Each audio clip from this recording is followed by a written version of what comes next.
হাওড়া জেলার ছোট্ট গ্রাম আবাদা থেকে আমি সুস্মিতা আমার একটা নতুন ভিডিওতে প্রত্যেককে অনেক অনেক অনেক স্বাগত জানিয়ে আজ আবারও একটা নতুন ভিডিও শুরু করছি। তো তোমাদের দাদা ভাই কাজে চলে গেছে, তো এখন বাজে প্রায় 10টার সময় ব্লগটা শুরু করছি। আর মানে কি বলবো, তোমরা ভিডিওটি দেখতে থাকো আর কেউ স্কিপ করে দেখবে না। মোটামুটি প্রত্যেকটা কাজ হয়ে গেছে, ঘর ঝাড়ু দেওয়া হয়ে গেছে, বাসন ধোয়া হয়ে গেছে, বাইরেটা ঝাড় দেওয়া হয়ে গেছে, রাস্তা ঝাড় দেওয়া হয়ে গেছে। তো এবারে যেই কাজগুলো করব সেই কাজগুলোই তোমাদের সাথে শেয়ার করব। আর জামা কাপড় ধোবো, যেগুলো প্রতিনিয়ত মানে কি বলবো তোমাদের দাদা ভাই এক সেট করে জামা কাপড় খুলে রেখে যায়, সেগুলো প্রত্যেক দিন ধুয়ে দিতে হয়। আমাদেরও জামা কাপড় থাকে কিছু। তো তারপর দেব বাইরেটা মানে কি বলবো গোবর দিয়ে লেপ দেবো। আর তারপর আজকে একটু বাথরুম ধোবো, মানে প্রত্যেক সপ্তাহে একদিন করে বাথরুম ধুই আর বাইরেটাও গোবর দিয়ে নাতা দিই। কারণ যেহেতু এখন শীতকাল অনেক ধুলো হয় আর ঝাড়ু দিলেই অনেক মানে কি বলবো ধুলো ওড়ে, যার জন্য মানে কি বলবো সপ্তাহে একদিন করে নাতা দিই। তো দেখো আজকে তো গ্যাসে রান্না করব না, মানে দুপুরবেলা কাঠের উনুনে রান্না হয়, তাই গ্যাসটা মুছে রাখা আছে। আর এদিকে দেখো রাতে যে বাসনগুলো ইউজ হয়েছিল সেগুলো ধোয়া হয়ে গেছে। আর কি বলবো, তোমরা কিন্তু কন্টিনিউ করবে ভিডিওটি, কেউ স্কিপ করে দেখবে না প্লিজ। আর এদিকে দেখো জামা কাপড়গুলো বের করে নিয়েছি সার্ফেতে ভিজাবো বলে।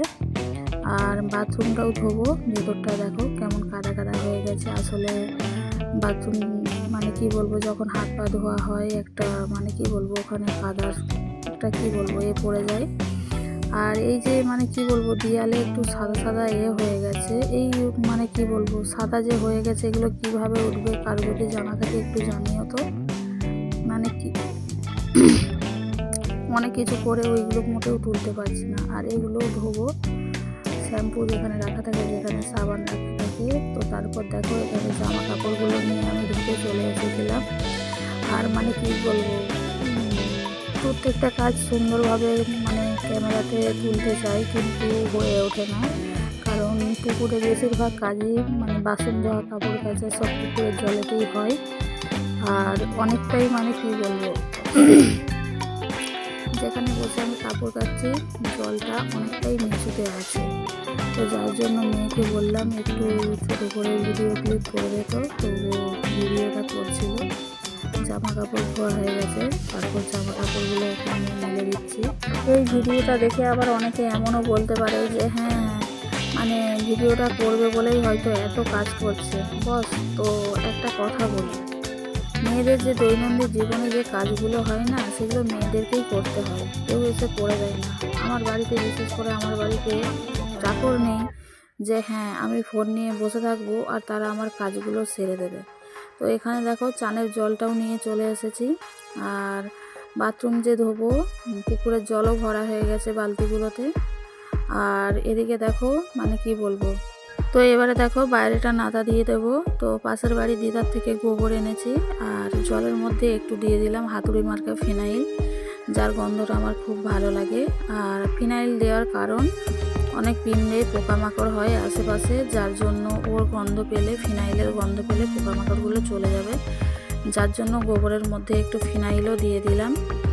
তো মানে কি বলবো কিছু কিছু মানুষ ভাবে যে হ্যাঁ এরা সোশ্যাল মিডিয়াতে কাজ করে বলে এদের কোনো মানে কি বলবো সকাল থেকে ফোন নিয়ে পড়ে থাকে, এমনটা কিন্তু নয়। যারা যারা সোশ্যাল মিডিয়াতে কাজ করে তারা জানে যে তারা কিভাবে সংসারের কাজ হ্যান্ডেল করে রেখে তারপর আবার সোশ্যাল মিডিয়া মেনটেন করে কাজ করে, ঠিক আছে। মানে যে কাজগুলো হয় না বাড়ির কাজগুলো সামলে কিভাবে মানে সেই সময়ের মধ্যেই মেনটেন করে সোশ্যাল মিডিয়ার কাজগুলো করে। তো দেখো এদিকে আমার অনেকটা নাতা দেওয়া হয়ে গেছে। আর নাতা দেওয়ার সময় আমাদের মেয়েকে বললাম যে বাবু একটুখানি ভিডিও করে দাও, তো আমার মেয়ে ভিডিও করে দিচ্ছিল, ঠিক আছে। ওকে বললাম একটু ভালো করে নিবি। আর তো দেখো গোবর দিয়ে নাতা দিয়ে দিচ্ছি। আর মানে কি বলবো যারা আমার আশেপাশে থাকে তারা বিশেষ করে এই জিনিসটা জানে আমি কতটা মানে আশপাশ চারধার পরিষ্কার রাখি বা ঘরদোর কতটা পরিষ্কার রাখি, সেটা আশপাশের মানুষ জানে, ঠিক আছে। কিন্তু তারপরেও তারা সব সময়ের জন্য বলে যে হ্যাঁ সারাক্ষণ ফোন নিয়ে পড়ে থাকে। তো এখানে দেখো আমার চান করা হয়ে গেছে। এবার মানে কি বলবো, যখনই আমি বাথরুম ধুই তখনই মাথায় শ্যাম্পু দিই, তো শ্যাম্পু দিয়ে স্নান করা হয়ে গেছে। তো দেখো এই যে বাইরেটা নেতা দেওয়ার পর ঠিক এই রকম লাগছে। আর কি বলবো, নেতা দেওয়ার পর না খুব ভালো লাগে। আর দেখো এদিকে বাথরুমটাও আমার ধোয়া হয়ে গেছে। আর ওই দেয়ালের দাগগুলো আমি কখনোই আর তুলতে পারলাম না। তো দেখো এদিকে উনুন ধরানো হয়ে গেছে, হাঁড়ির পেছনে মাটির লেপ দিয়ে দিচ্ছি যাতে মানে ওই কালিটা কম হয়।